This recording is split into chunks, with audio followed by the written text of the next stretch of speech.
So here's a new group I didn't even know existed called the Chicago Spirit. Jazzy. Yeah. Overview. I hope it's less evil. We've only got pretty much close to evil here. Come on, let's do good. Please, Chicago Spirit. Oh my gosh. Please. Oh, I just realized we can't get an E for evil right here, which sucks. Anyways, that would be very funny. Yeah. Anyways, overview. During the early 20th century, the Chicago Spirit was the largest anomalous criminal organization in the Western Hemisphere. Based in Chicago, Illinois, the group's influence extended to the most major cities in the United States, particularly New York, Boston, New Orleans, and an extra-dimensional city-state of 3 Portlands. The Spirit was known for recruiting individuals with anomalous capabilities, as well as creating and exploiting anomalous artifacts for use in its criminal activities. Well, I don't think you're getting what you want, Jerry. I know. What kind of criminal activities? Right. Are these the fun criminal activities or the bad criminal activities? Right. The Spirit was founded in 1895 by Chicago resident and bar owner Richard D. Chappell, who was himself an anomalous individual. Despite years of efforts, the Foundation remained largely unsuccessful in its attempts to suppress Chappell's rise to power due to its part in limited resources at the time as a result of an ongoing internal crisis. Also, I'm pretty sure it would be pronounced Chappelle. Chappell, okay. In January of 1919, the Foundation officially suspended all opposition against the Chicago Spirit to ensure their cooperation in preventing the spread of SCP-2680. What's 2680? I'm assuming a virus.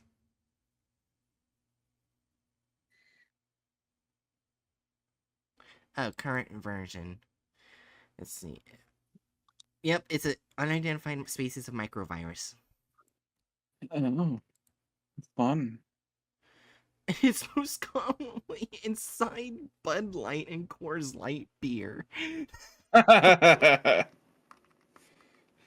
Of course. Well, damn. Anyways. I don't need to worry because, like Abraham Lincoln, I don't drink alcohol. I don't drink alcohol either anymore. Though for different reasons. Anyways. Once allowed to operate unimpeded, the Spirit flourished into a nationwide syndicate and eventually became a driving force in the illegal distribution of alcohol during the Prohibition era. Thanks to the success of its bootlegging businesses, the Chicago Spirit continued to amass power over North American markets and politics throughout the 1920s, and the Foundation was eventually forced to terminate its truce with the group in order to prevent the complete dissolution of scientific normalcy. On July 11, 1933, Richard Chappell was finally apprehended by Foundation operatives following a raid on the Spirit's base of operations. In the absence of its leader, the group gradually destabilized, and most of its members and assets were acquired by other organizations. As of 1938, the Foundation officially considers the Chicago Spirit to be defunct. However, rumors of the Spirit's continued survival have persisted in subsequent decades. Various artifacts have been discovered which imply the group's involvement. Though a conclusive link has yet to be proven, furthermore, recent evidence has revealed the emergence of a new syndicate calling itself the Chicago Spectre, which seems to operate primarily in anomalous underground communities. Investigation into this group and its connections to the original Spirit, if any, are ongoing.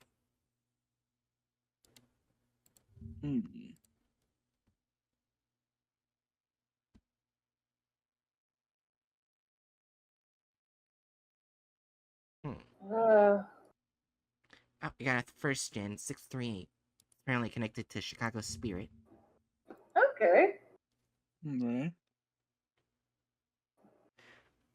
Oh wait, this is a picture of Richard Chappell.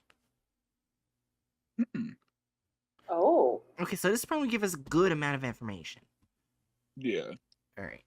Which is good. This is Oh, kind of wish that we had it for the Black Queen, but got it here now. Well, we had a lot in the one SCP that everyone but me skipped. Right. There Sorry. was a weird amount on her in that one.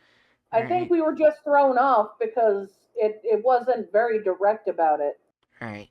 Anyways, description: SCP-638 was the Pulaski. Pulaski. How do I say that? Lasky? Pulaski crew, an organized crime squad active in the 1910s as part of the larger Chicago Spirit.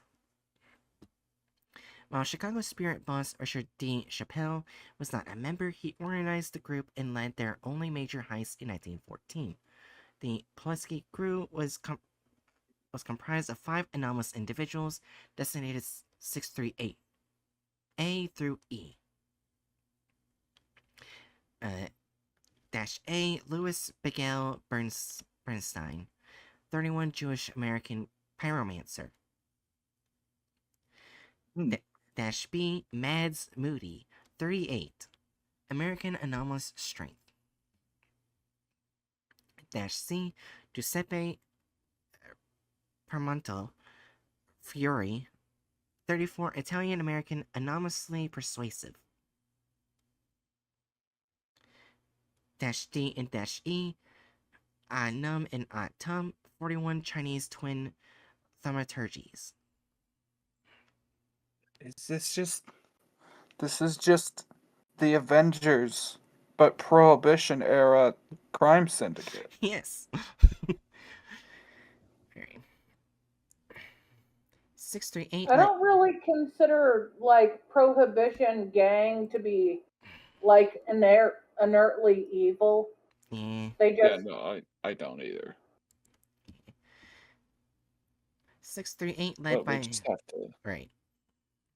We just have to figure out what other activities subject did. Yeah, because remember, like, Al Capone did help out in it during the Prohibition era, but also did other things. Yeah. So And they got him on tax evasion. Yeah.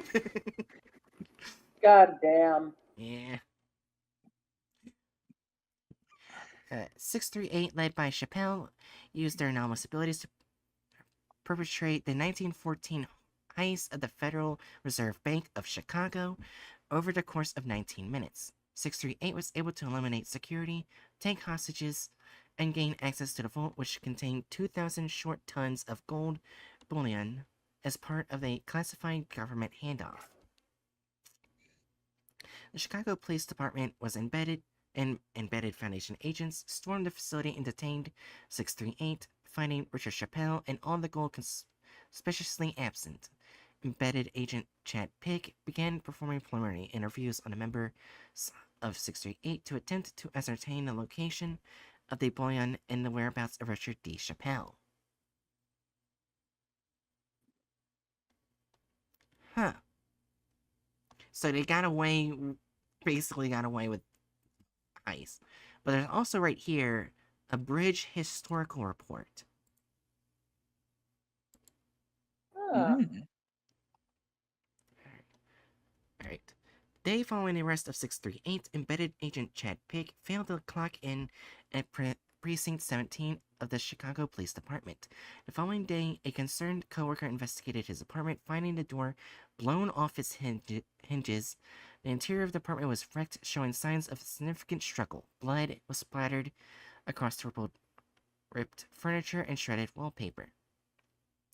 Detective Pick's corpse was discovered stuffed into a closet and in an advanced state of decomposition, indicating he had been deceased for at least a week prior to the heist. Tufts of hair were missing from his scalp, although he had sustained heavy internal trauma and beating. The cause of death was determined to be exsanguination. Fuck.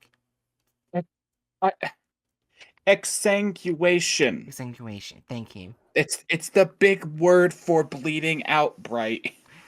Shut up. You're Blood into death. horror stuff and you don't know how to say exsanguination? It's not a stabby thing. You know how she is. If it's a weapon, she can pronounce it. Still, she's like deep into horror stuff. I expect her to know how to say a common word used to describe bleeding out. Shut up. Anyways, after additional I officers... won't. Shut up. After additional officers arrived at the scene, the bodies of -D and -E were discovered stuffed into a large garbage receptacle in an alley behind the building, wrapped in a canvas. Causes of death were a single gunshot wound to the head apiece. It is unclear how or when either individual escaped the police precinct. Richard Davis Chappell remains at large. The spoils of the heist have never been recovered. Okay, so they do other crimes than just the prohibition. Yeah. Hmm. So they're not evil, but they're not good. Oh, and apparently everyone is 638 and is neutralized. What? No shit?